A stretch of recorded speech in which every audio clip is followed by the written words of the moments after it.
What is up? Welcome back to TMI. Hope everybody's doing well, and welcome to DeadCells. This is a grungy gothic action platformer with roguelike mechanics and extremely satisfying design choices when it comes to sound, visuals and gameplay all around. In the next 10 minutes or less, I'm going to run you through what this game is and my impressions of it. The game is built upon a system of runs, with each getting longer in theory as you progress and get better at the game, mastering both your weapons and the environments you discover and traverse.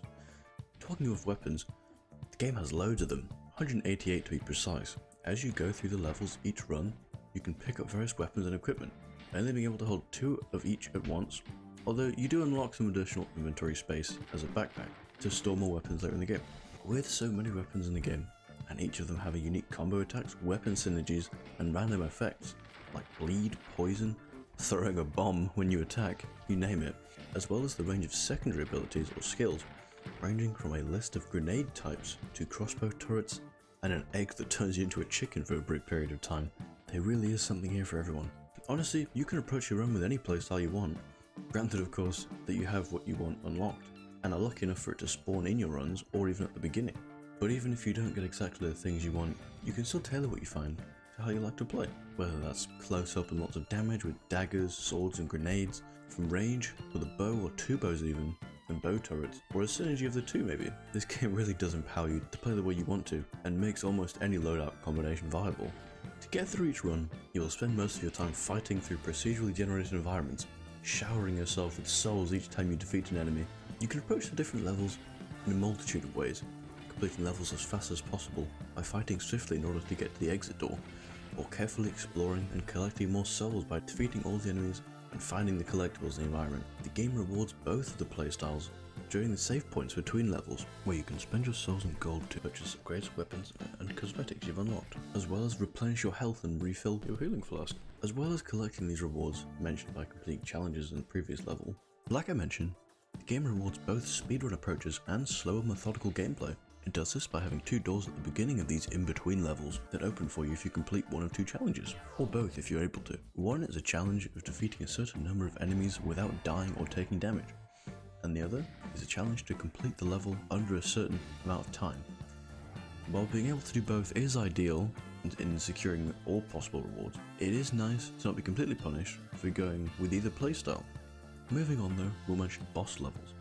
Every so often, you run into a boss fight after completing a certain number of levels. These usually give unique rewards upon first completion, with new boss fights acting as core milestones to reach as well. There are also interesting mechanics or abilities you unlock, like being able to use teleport waypoints, break through special floors, and being able to use these blig tome things that let you find out more secrets in the maps as you play. These abilities carry over between games, and it's cool to gain access to an area you thought was out of bounds previously, only to find out that by playing the game and progressing, you unlock and get to explore that region and find some treasure or gain access to an environment. I think that generally covers most of the gameplay. So what specifically do I like about the game? Perhaps a bit broad, but valid nevertheless. I love the feel of the gameplay. Combat and movement mechanics feel extremely fluid and satisfying. They are simple, and yet it feels like there is ample opportunity for skill expression, especially when trying to optimize inputs for time saving. Sound and visual design fold into this also, with everything having, again, this satisfying feel to it, from swinging swords and firing bows to exploding grenades and lightspeed dashing through enemies, as well as collecting souls from vanquished foes. It feels like purposeful design choices have been made to make the game feel as satisfying as possible to play. I also really enjoy the roguelike nature of the game, and the balance it strikes between difficulty and ease of entry. By this, I mean that it is easy to pick up and get into, with ultimately simple intuitive mechanics, but not at the cost of it being an objectively easy game.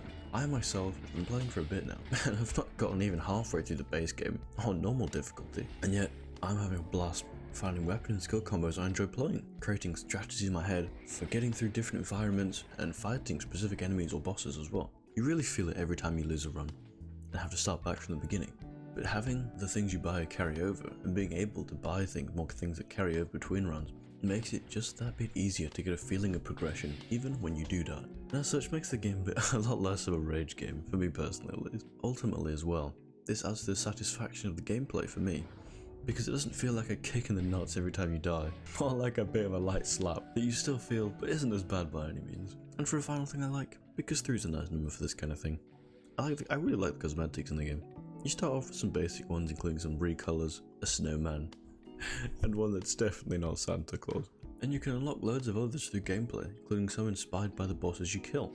These ones are really cool, because you can wear them as like trophies to show off the milestone boss fights you've completed.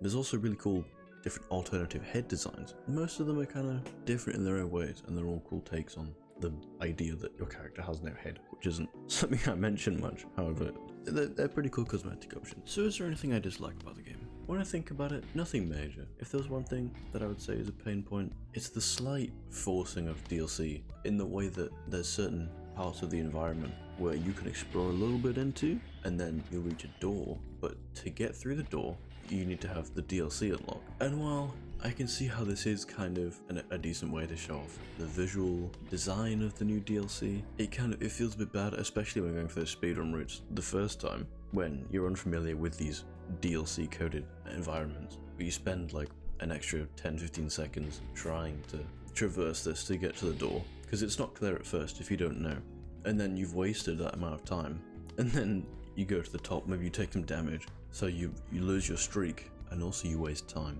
for a door that you can't go through because you don't have the DLC.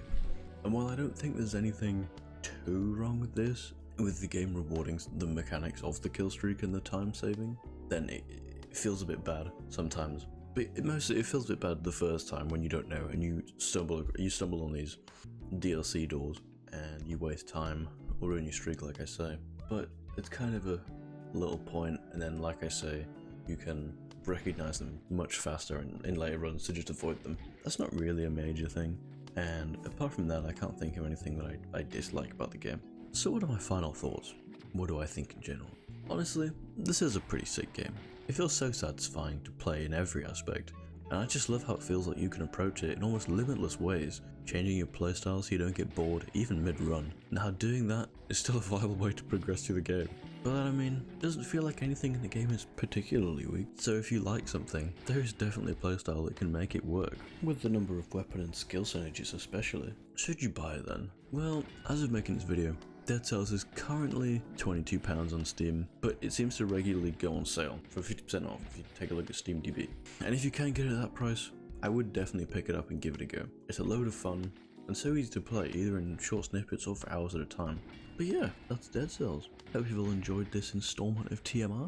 Be sure to check out the game yourselves if you can. Let me know what you think in the comments. Also feel free to recommend any games you'd like to see my 10-minute impressions of in the future, or just watch me play in general. But yeah, hope you all enjoyed, and I hope you all have a wonderful whatever time of day it is, and I'll see you in the next one.